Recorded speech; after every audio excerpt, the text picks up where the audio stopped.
दोस्तों, स्वागत है आप सबका आपके अपने channel knowledge world with Sumit में।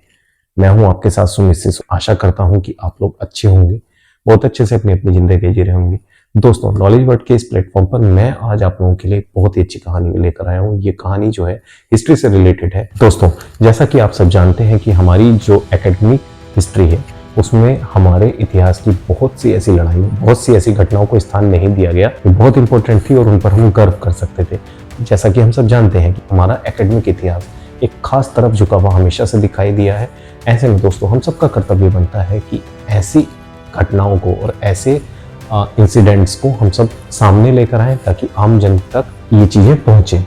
तो दोस्तों, आज मैं आप लोगों के लिए एक ऐसी कहानी लेकर आया हूँ जो बहुत ही ज़्यादा इंटरेस्टिंग है, जिसमें समर्पण भाव आपको मिलेगा, जिसमें वीरता की अद्वितीय प्रतिमा आपको मिलेगी, जिसमें आपको मातृभूमि पर न्यौछावर होने की भावना मिलेगी। दोस्तों, मुख्य कहानी मैं आप लोगों के लिए शुरू करूँ उससे पहले आप लोगों से रिक्वेस्ट है कि अगर आप लोगों ने अभी तक मेरा channel knowledge world with Sumit subscribe नहीं किया है तो प्लीज़ इसे सब्सक्राइब कर दीजिए, बेल आइकन का बटन दबाइए ताकि आने वाली और भी ऐसी इंटरेस्टिंग वीडियोस की नोटिफिकेशन आपको समय रहते मिल जाए। और दोस्तों, अगर आप ये मेरे फेसबुक पेज पर ये वीडियो देख रहे हैं तो प्लीज मेरे फेसबुक पेज को फॉलो कीजिए, वीडियो को लाइक एंड शेयर दोनों ही स्थिति में कीजिए। तो दोस्तों शुरू करते। दोस्तों, वीरभूमि राजस्थान की धरा ने न जाने कितने ही वीरों को जन्म दिया, कितने ही वीरता की कहानियां समय के साथ राजस्थान की धरा पर गढ़ी गई। जाने उनमें से अनगिनत कहानियां इतिहास की परतों में दबी पड़ी हैं।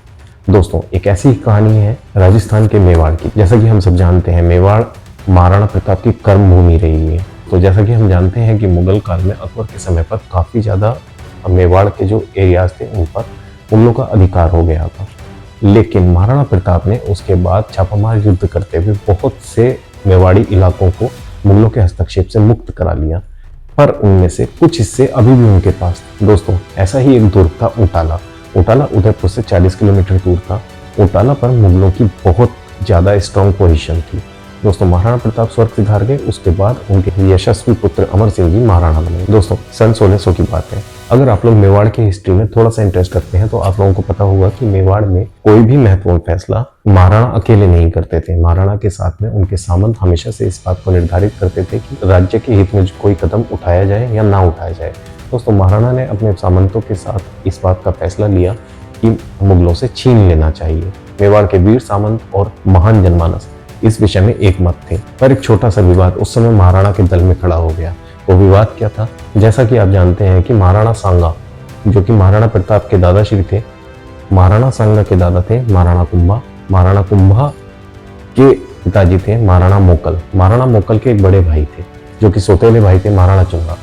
ये कहानी फिर कभी सुनाऊंगा आपको इनकी पूरी, लेकिन उस समय पे शॉर्ट में समझा देता हूँ। उस समय पे हुआ ये था, एक अकॉर्ड हुआ था राज परिवार में कि राणा चुंडा जी जो है वो कभी शादी नहीं करेंगे और इसके बदले में मोकल जो है राजा बनेंगे, परंतु ये जो है अधिकार चुंडा के वंशजों के पास, उनके ठिकाने वालों के पास ये हमेशा रहेगा, जो कि आने वाले समय में चुंडावत कहलाए। और सिसोदिया राजपूतों का एक क्लैन है चुंडावत। तो चुंडा और जो राज परिवार था उसमें यह अकॉर्ड हुआ कि चुंडा और उनके जो आने वाले वंशज थे उनको कुछ विशेषाधिकार दिए गए। उन विशेषाधिकारों में एक अधिकार था मेवाड़ की सेना के हरावल दस्ते में होना। हरावल दस्ता किसे कहते हैं? हरावल दस्ता कहा जाता है जो कि सेना में सबसे आगे चले। आप इस लॉजिक को समझिए, जो सबसे आगे चलेगा वही सबसे पहले दुश्मन के सामने आएगा, वही दुश्मन के सबसे पहले वार चलेगा और इसी के साथ में वही दुश्मन पर सबसे पहले आक्रमण भी करेगा। निश्चित तौर पर उसे हानि भी होगी, उसे यश भी प्राप्त होगा। तो ये एक बड़ा प्रश्न था राजपूतों में। आप इस भावना को समझ लीजिए कि मातृभूमि पर न्यौछावर होने की कितनी भावना रही थी कि सबसे पहले मैं दुश्मन से भिड़ूंगा, इसलिए इस बात का अधिकार लिया जा रहा है अकॉर्ड में राजसत्ता के बदले। तो ये जो था एक निर्णय लिया गया था उस अकॉर्ड में और उसके बाद कई पीढ़ियों तक ये चला। अब 16वीं शताब्दी जब आई तो निश्चित तौर पर ये हरावल दस्ते का में चलने का अधिकार चुंडावत राजपूतों के पास था। लेकिन महाराणा प्रताप के छोटे भाई शक्ति सिंह, इनका जिक्र आपने बहुत सी लोक कथाओं और एकेडमिक स्तर पर की हिस्ट्री में भी सुना है। उनके जो ठिकाने के वंशज थे वो शक्तावत कहलाते थे। शक्तावतों ने इस बार चुंडावतों के इस अधिकार को चुनौती दी। उन्होंने कहा चुंडावती क्यों, हरावल दस्ते में तो हम भी चल सकते हैं। और ये विवाद काफी ज्यादा बढ़ गया। उस समय पर महाराणा के सामने बहुत बड़ी गंभीर समस्या आ गई। महाराणा एक ओर तो शक्तावतों को दूर नहीं कर सकते थे, एक इंपॉर्टेंट लड़ाई लड़ने चाह रहे थे, दूसरी ओर चुंडावतों को भी नाराज नहीं करना चाहते थे। ऐसे में महाराणा ने एक बहुत ही अच्छी तरकीब सोची।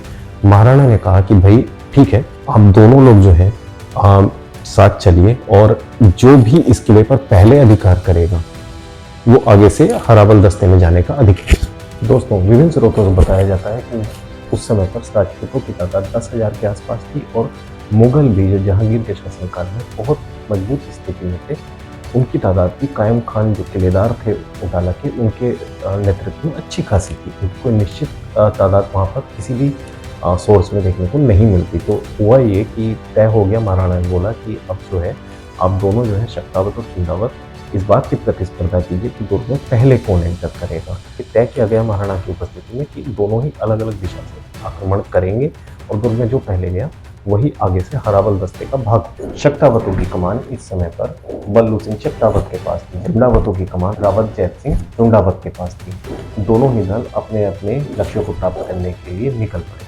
शक्तावतों ने किले के मुख्य द्वार पर डेरा डाला और जैत सिंह के नेतृत्व में चुंडावतों ने किले के दूसरी तरफ से घेराबंदी की। यहाँ पर चुंडावत वीरों ने इस प्रतिस्पर्धा को जीतने के लिए जैसे ही सीढ़ियां लगाकर और कम्बल लगाकर किले पर चढ़ने की कोशिश की, उन पर मुगलों का भीषण आक्रमण शुरू हो गया, जो कि फोड़ते हुए तेल, आग के गोले, तीर कमान के रूप में था। इसके अलावा मुगल सेना खुद किले की दीवारों पर बहुत ही सुसज्जित तरीके से खड़ी थी। किसी भी तरीके के अतिक्रमण का पुरजोर जवाब दिया जा सके। दूसरी ओर किले के दरवाजे पर खड़े बल्लू सिंह शक्तावत ने अपने गज दल के महावतों को आदेश दिया कि हाथियों की टक्कर से किले के मजबूत दरवाजों को धराशायी कर दिया जाए। पर युद्ध कहाँ इतने सरल होते हैं। एक तरफ चुंडावत मुगल उल्काओं का सामना कर रहे थे, दूसरी ओर शक्तावतों के गज दल का रास्ता रोके खड़ी थी। किले के दरवाजों पर लगे भाले और नुकीले हथियार जिनसे टकराने की हिम्मत हाथी नहीं जुटा पा रहे थे। इस तरीके से जब भी उन्होंने आगे बढ़कर किले के दरवाजे पर एक चोट मारनी चाहिए, तभी वो नुकीली चीजों से उनके हाथ जख्मी होने लगे और पीछे हटने लगे। ऐसे में इसी मौके पर दिखती है राजपूती बलिदान की उच्चता। बल्लू सिंह शक्तावत ने महावतों को कड़े स्वर में आदेश दिया कि मैं किले के दरवाजे पर खड़ा होता हूँ, जिससे कि हाथियों के सूंडों की टक्कर और किले के दरवाजों के लिए रक्षा कवचों के बीच में मेरा शरीर आए। शुरू में महावत हिचकिचाए, लेकिन बल्लू सिंह शक्तावत जैसे खुद को बलिदान कर देने पर अड़े थे। महावतों को उनकी बात माननी पड़ी और बल्लू सिंह शक्तावत का शरीर अब नुकीले रक्षा कवचों से छलनी होने लगा। दूसरी ओर चुंडावत भी ज्यादा पीछे नहीं हुई। जैत सिंह अपने साथियों के साथ किले की दीवारों तक पहुंच रहे थे, लेकिन जैसे ही किले की दीवार पर चढ़ने ही वाले थे जैत सिंह, ऐसा कहा जाता है कि तभी एक मुगल गोली ने उनका सीना छल्ली कर दिया। जैत सिंह घायल होकर नीचे गिर गए, पर जैत सिंह ने अपने साथियों को आदेश दिया कि अब उनका सर काटकर किले में फेंक दिया जाए, क्योंकि मातृभूमि पर सर्वप्रथम बलिदान होने का अधिकार मैं किसी दूसरे को नहीं लेने दे सकता।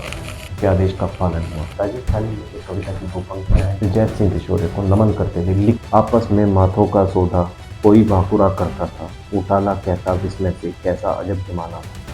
बल्लू सिंह शक्तावत के भालों छलनी हो चुके शरीर के बल पर जैसे ही किले का दरवाजा टूटा, शक्तावतों के होश उड़ गए, क्योंकि सबने पाया कि चुंडावत जैत सिंह के सर के रूप में सबसे पहले किले में एंटर कर चुके हैं, किले में प्रवेश कर चुके हैं। उसके बाद एक भारी लड़ाई हुई और उटाला का दुर्ग मेवाड़ी सेना ने मुगलों से छीन लिया। कहा जाता है इस युद्ध में मुगलों को बहुत बड़ी जनहानि उठानी पड़ी। कायम खान जो कि मुगल किलेदार था, तो इस युद्ध में लड़ते हुए मारा गया। पर उटाला का किला राजपूतों के पास आने से भी ज़्यादा इम्पोर्टेंट बात यहाँ पर ये हराबल दस्ते में रहने का अधिकार चुंडावतों के पास रहा, क्योंकि जैत सिंह के कटे हुए सर के रूप में चुंडावत सबसे पहले इस किले में अंदर घुसे थे। तो दोस्तों, इस स्तर का बलिदान राजपूताना का रहा है, इस स्तर का बलिदान राजपूतों का रहा है, इस स्तर का बलिदान मेवाड़ की मिट्टी का रहा है। ये कहानी की राजपूती शौर्य की अपनी एक ऐसा अद्वितीय समर्पण भाव सिर्फ राजस्थान की मिट्टी और राजस्थान की मेवाड़ी धारा में ही देखने को मिलता है। दोस्तों, अगर आपको ये कहानी अच्छी लगी हो तो इसे लाइक एंड शेयर जरूर कीजिएगा। दोस्तों, चैनल को सब्सक्राइब करना ना भूलिएगा, पेज को फॉलो करना ना भूलिएगा। नमस्कार।